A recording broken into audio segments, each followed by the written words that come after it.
Assalamu alaikum, brothers and sisters. 2 billion people, they do not have or have lacks in getting safe drinking water. 3.6 billion people do not have water for safe sanitization, means they cannot have water to use in washrooms.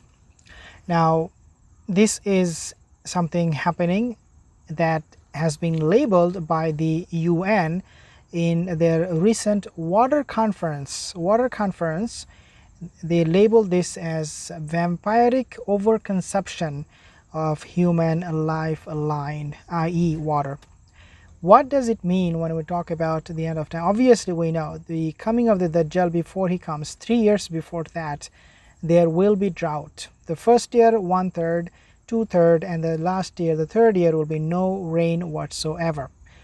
And this is what we are seeing at the moment, the imbalance in weather. The coming of the Dajjal, as it is approaching faster and faster and closer, we are seeing that the environment, the weather, the climate is no more in humans' control. Why? Because Allah Azza wa Jal is giving this control, and He will be giving this control to the Dajjal, the Antichrist. And this is very, very important development, because if we want to understand Islamic eschatology, right, we want to understand the alamat as-sa'a and all that, then we must understand these things that are happening, and we have to keep track of the numbers. So as I gave you the number, 2 billion people and then 3.6 billion people, so you need to really keep track of these numbers and pay close attention, at least, so that you know that these are all connected and these are not happening haphazardly without a reason. Allah has a divine plan, and He knows what we will have when the fitna, the end of time fitna, will appear. The good news, now this is very, very important at the same time to all of us understand.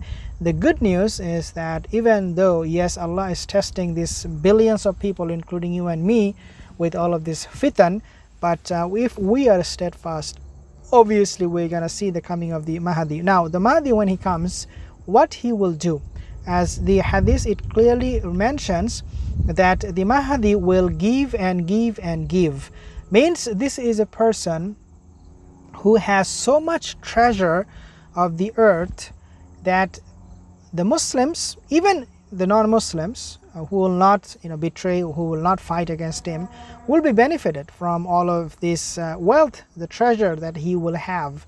And so, as we are seeing the weather change, the climate change, and the way it is acting up right now, becoming uncontrollable by human being, it is a direct indication that the Dajjal, his system, and Dajjal himself, especially at the end of time, will have control over this climate change. Means he will say to the sky, he'll command the sky to rain, and it will rain, and he will ask the earth to grow vegetable, it will grow vegetable, and he will say the sky, don't rain, it will not rain, and he will command the earth, don't grow vegetables, and the earth will not produce anything.